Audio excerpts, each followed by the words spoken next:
Allah akan kirimkan angin. Setiap angin itu akan masuk ke tempat-tempat yang paling terpencil. Ketika angin itu melewati orang yang beriman, maka dia mati. Setelah mereka semua sudah mati, tinggallah orang-orang yang tidak beriman.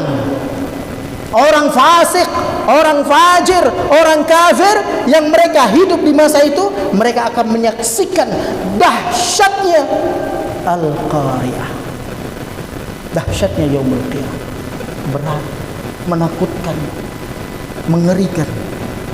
Ini jamaah, makanya kita sering-sering kaji lagi ayat-ayat yang demikian ini. Kita selama ini hiruk pikuk dunia, melupakan kita dengan akhirat. Betul? Kita nggak ingat lagi. Bagaimana mau ingat Ustaz? Saya bangun pagi, pulang petang, bangun pagi, pulang petang. Kapan ngaji? Allahu a'lam. Kajian-kajian semikian mengingatkan kita kembali. Ingat, setiap manusia itu mereka melakukan perjalanan. Setiap manusia itu mereka mudik dan pasti akan kembali ke kampung halaman. Pak Jarwo, kampung halaman Pak Jarwo di mana?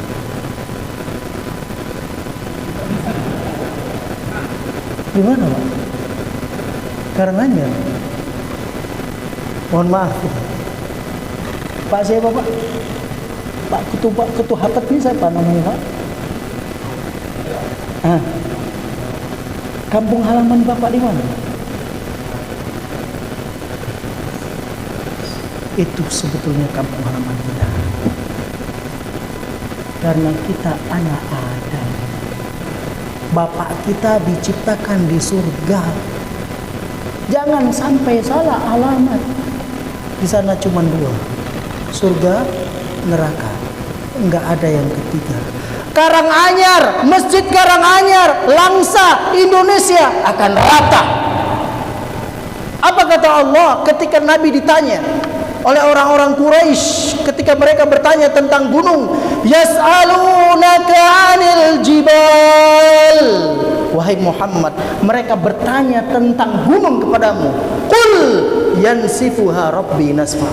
Katakan kepada mereka, gunung yang sekarang ini menjulang tinggi akan rata. Kampung halaman kita bukan di sini, jemaah. Ini penjara buat kita. Kampung halaman kita di negeri akhirat. Jangan lupa. Wallahi, kalau ada jalan yang tercepat yang dengannya kita bisa sampai menuju Allah Jalla wa Ala, sampai ke kampung halaman kita, demi Allah kita akan tempuh. Tapi kita nggak bisa. Kita nggak boleh menghabisi diri kita. Kita nggak boleh membunuh diri kita. Sehingga harus kita menanti dan menunggu sampai datang jadwal keberangkatan. Semua kita sedang mengantri dan kita akan dijemput. Kemudian kita akan menuju kampung halaman kita. Persiapkan diri.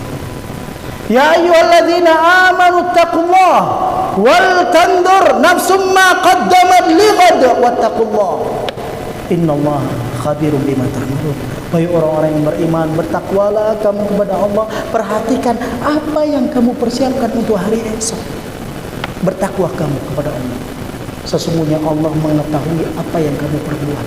Datang seorang kepada Rasulullah, ya Rasulullah, mata sa'ah, kapan kiamat akan datang? Rasul tanya kepadanya, wama a'adattalah. Kenapa kamu bertanya tentang kapan kiamat datang? Apa yang kamu siapkan untuk kiamat? Sekarang pertanyaan jemaah, kita membahas tentang surat yang terkait dengan kiamat. Apa yang sudah kita siapkan untuk hari kiamat? Apa yang akan kita bawa? Kata Allah, wa khairuz zadit taqwa wa tazawwadu fa inna khairaz zadit taqwa. Berbekal. Kalau kita mau ke Jakarta, saya yakin kita akan siapkan bekal. Berapa hari saya di Jakarta? Oh, saya mau 1 pekan. Oh enggak, saya mau 1 bulan. Apakah semua yang di rumah kita bawa? Enggak, kita akan bawa secukupnya untuk selama 1 bulan.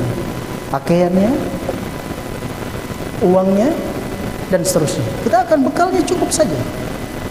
Ya, karena kita akan kembali. Demikian jemaah. Untuk menuju akhirat butuh bekal. Perjalanan kita panjang, bekal kita terlalu sedikit. Allahu a'lam, kita bisa sampai atau tidak. Apa yang kita bawa dan apa yang kita persiapkan. Kemudian beliau mengatakan fa amma ma taqulat mawazinu. Ingat, ketika gunung-gunung sudah berhamburan, ketika manusia berserakan seperti laon, kemudian Allah Jalla wa'ala akan datangkan timbangan. Kata Allah, wa nada'u mawazinul qista. Kami akan datangkan timbangan yang penuh dengan keadilan. Apa yang ditimbang? 3. Yang pertama, buku catatan amalnya. Yang kedua, tubuhnya akan ditimbang oleh Allah Subhanahu wa ta'ala. Yang ketiga, amalnya sendiri akan ditimbang oleh Allah Jalla wa'ala. Kalau kita cerita timbangan, orang dulu timbangannya itu nggak kayak orang kita sekarang. Orang kita sekarang kalau kita datang ke tempat toko emas, antum ke sana kemudian mau menimbang emas, itu akan diletakkan sama pemiliknya, kemudian akan keluar muncul angkanya. Betul, karena dia sudah digital. Tapi timbangan dahulu nggak seperti itu.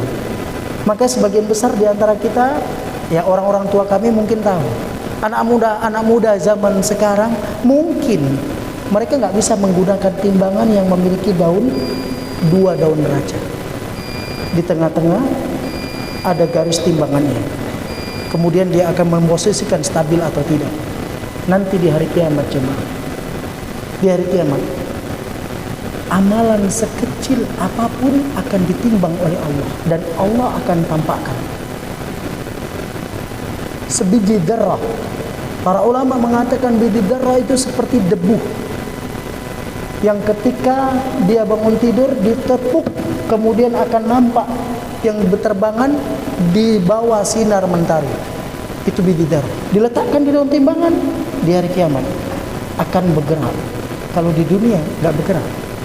Hati-hati. Oleh karenanya kata Nabi SAW, wattaqun nar walau bisyikki tamr. Jaga dirimu walaupun dengan menginfakkan sepotong kurma. Nampaknya sepele, iya, tapi bisa jadi orang selamat dengan sepotong kurma. Jangankan sepotong kurma, mohon maaf, wanita pelacur yang melacurkan dirinya ketika dia melihat seekor anjing yang sedang kehausan, kemudian dia ambil dengan sepatunya yang dia gunakan untuk berzina, kemudian dia tuangkan di mulut anjing. Allah bersyukur, berterima kasih kepadanya, Allah masukkan dia dalam surga. Antum perhatikan, jangan sampai kita lebih hina daripada pelacur itu. Saya kira kita lebih mulia. Oleh karena itu manfaatkan waktu hidup sebelum datang waktu mati. Karena waktu kita sudah habis, insya Allah kita akan lanjutkan ayat ke-5, ke-6, ke-7 dan seterusnya. Mohon maaf atas kekurangan kepada Allah Subhanahu wa taala. Saya mohon ampun, kita akhiri dengan doa kafaratul majlis. Subhanakallahumma wa bihamdika asyhadu an la ilaha illa anta astaghfiruka wa atubu ilaik. Assalamualaikum warahmatullahi wabarakatuh.